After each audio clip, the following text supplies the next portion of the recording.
അളിയ, ഞാൻ ഇറങ്ങുക. ഞാനും വരണോ അളിയ? വേണ്ട, ഇത്രയും കാലം നിങ്ങളൊക്കെ ആയിരുന്നല്ലോ കളത്തില്. ഇനി ഞാനും ഇറങ്ങി നോക്കട്ടെ. എന്റെ പ്രേമയെ കണ്ടുപിടിച്ചു തന്നാൽ അളിയന് കോടി കോടി പുണ്യം കിട്ടും. പ്രേമിച്ച് എന്റെയും കൂടി കൂടപ്പിറപ്പല്ലേ അളിയ, ഞാൻ കണ്ടുപിടിക്കും. 2 കാര്യങ്ങൾക്ക് വേണ്ടിയാ ഞാൻ ഇറങ്ങുന്നത്.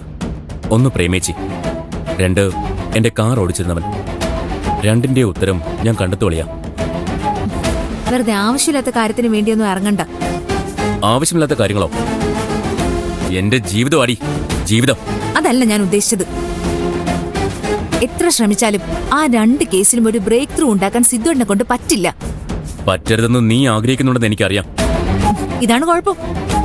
സ്നേഹത്തോടെ ഒന്ന് ഉപദേശിക്കാന്ന് വെച്ചാ അപ്പ കയറി അങ്ങ് സംശയിക്കും. പോലീസ് എങ്ങനെയൊക്കെ അന്വേഷിച്ചതാ പ്രേമിച്ചിയുടെ കേസില്? എന്നിട്ട് വല്ല തുമ്പും ഉണ്ടാക്കാൻ പറ്റിയോ? ആ ഡോക്ടർ നിരഞ്ജനും ആ വിശാലും കൂടി പഠിച്ച പണി മുഴുവനും നോക്കിയില്ലേ?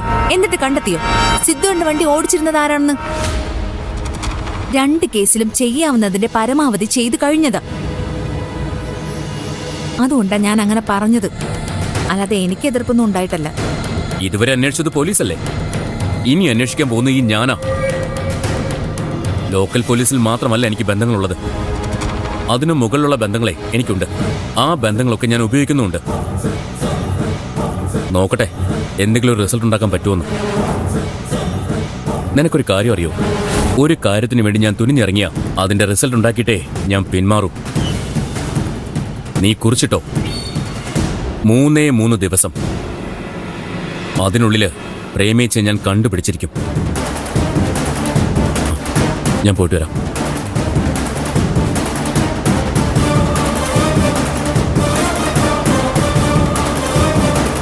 ഇത്തവണ എന്തെങ്കിലും നടക്കും. 2 കൽപ്പിച്ചാ കുഞ്ഞളിയനെ ഇറങ്ങിയിരിക്കുന്നത്. ഇതെന്താ ആദ്യം ചെയ്യാതിരുന്നേ? പ്രേമിയെ കാണാതായപ്പോ തന്നെ ഇങ്ങനെയൊക്കെ ആവായിരുന്നല്ലോ. ഓരോന്നിനും അതിൻ്റെതായ സമയമുണ്ടല്ലോ. അതിന്റെ സമയത്ത് അത് നടക്കൂ. നിങ്ങളൊക്കെ കൂടിയാ ആ പാവത്തിനെ കുഴിയിലാക്കുന്നത്. എന്ത് പറഞ്ഞാലും കൈയടിച്ച് കൂടെ നിന്നോളൂ. ഇപ്പൊ സബ് ജയിലിലാ കിടന്നത്, ഇനിയിപ്പോ സെൻട്രൽ ജയിലിൽ കിടക്കേണ്ടി വരും. അങ്ങനെ കിടക്കേണ്ടി വന്നാൽ കിടക്കും. പക്ഷേ അങ്ങനെ കിടക്കുന്നത് ഒരു നല്ല കാര്യത്തിന് വേണ്ടിയായിരിക്കും. പോലീസിലുള്ള അളിയന്റെ കോണ്ടാക്റ്റിനെ കുറിച്ച് വല്ല ധാരണയുണ്ടോ? അത് സിദ്ധു ഉപയോഗിക്കാൻ പോവുക.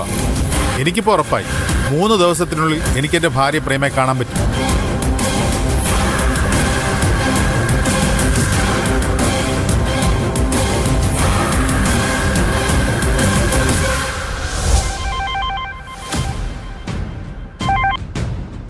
പറ.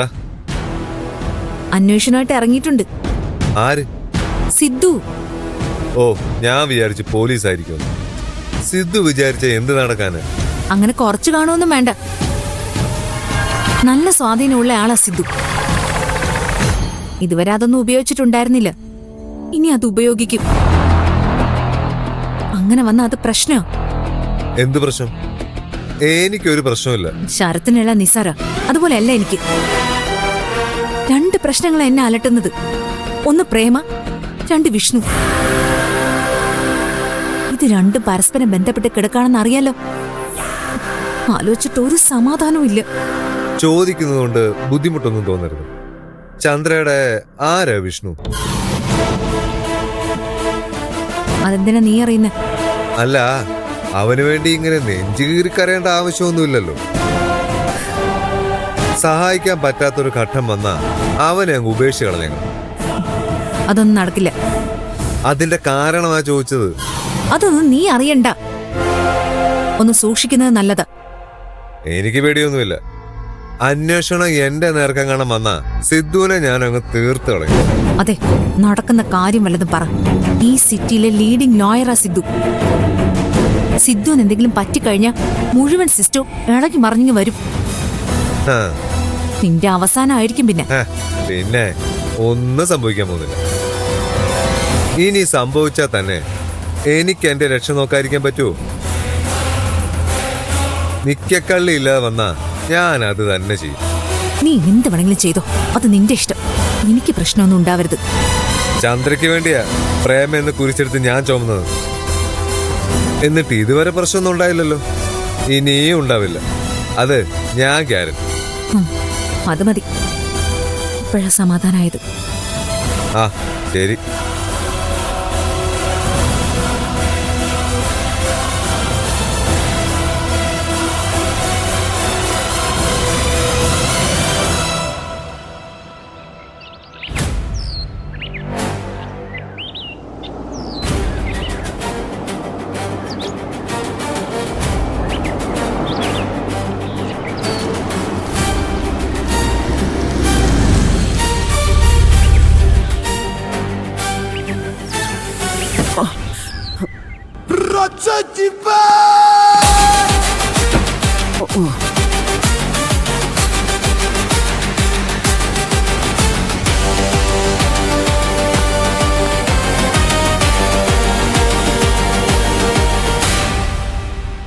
അവനോടല്ലേ ശരത്ത്?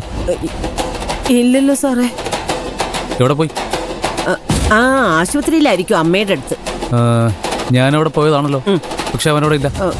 എന്നാ എനിക്ക് അറിയത്തില്ല സാറേ. ഓ, എന്താ സാർ വന്ന കാലത്തിന് നിന്ന് കളഞ്ഞു? വരും ഇരിക്കും.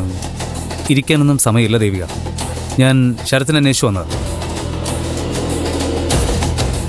എന്റെ ഒരു ഭാഗ്യക്കേട് നോക്കണേ, അവൻ ഇവിടെ ഇല്ല. ആരും അറിഞ്ഞില്ലെന്ന്? അവനകത്തുണ്ടല്ലോ. അപ്പോ മുത്തശ്ശി ഇല്ലെന്ന് പറഞ്ഞതോ? മുത്തശ്ശിക്ക് അറിയില്ലായിരുന്നു ശരത്ത് ഇവിടെ ഉള്ള കാര്യം? ഇല്ല, ഞാൻ കരുതിയത് അവൻ പുറത്താണെന്നാ. അല്ലെങ്കിൽ ഞാൻ അങ്ങനെ പറയുവോ? മുത്തശ്ശി ആള് കൊള്ളാലോ. ഈ മനഃപൂർവ്വം നുണ പറഞ്ഞാലുള്ള ശിക്ഷ എന്താണെന്ന് അറിയൂ? അയ്യോ എന്റെ പൊന്നു സാറേ, എന്നെ ഒന്നും ചെയ്യല്ലേ. ഒരബദ്ധം പറ്റിപ്പോയതാ. ഇത്തവണത്തേക്ക് ക്ഷമിക്കണം, ഇനി ആവർത്തിക്കില്ല. ആവർത്തിച്ച എന്താ ചെയ്യേണ്ടതെന്ന് എനിക്കറിയാം. ആ ദേവിക സൂചിപ്പിച്ച സംശയങ്ങൾ മുഴുവനും ഞാൻ ശരിക്കും അന്വേഷിച്ചു. എല്ലാം വന്നു നിൽക്കുന്നത് ഈ ഒറ്റ ഒരുത്തനില്ല. അതാ ഒന്നുകൂടി ഒന്ന് ചോദ്യം ചെയ്യാമെന്ന് വിചാരിച്ചത്. ആ അത് ശരി. അപ്പൊ നീയാണല്ലേ ഇതിന്റെയൊക്കെ പിന്നില്? സാറേ ദേ, ഇവള് പറയുന്ന ഒന്നും വിശ്വസിക്കരുത്. ഇവൾക്ക് അവനോട് പകയുണ്ട്. അത് തീർക്കാൻ നോക്ക അവള്.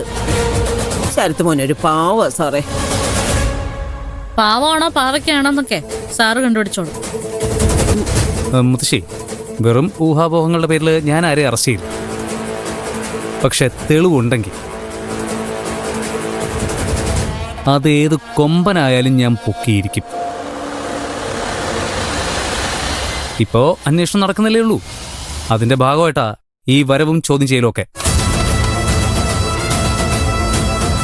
എന്റെ ചോദ്യം ചെയ്യലുമായിട്ട് സഹകരിച്ചില്ലെങ്കിൽ ഞാൻ അവനെ പൊക്കും. സഹകരിക്കും സാറേ. അവൻ നിരപരാധിയല്ലേ, പിന്നെന്താ സഹകരിച്ചാല്?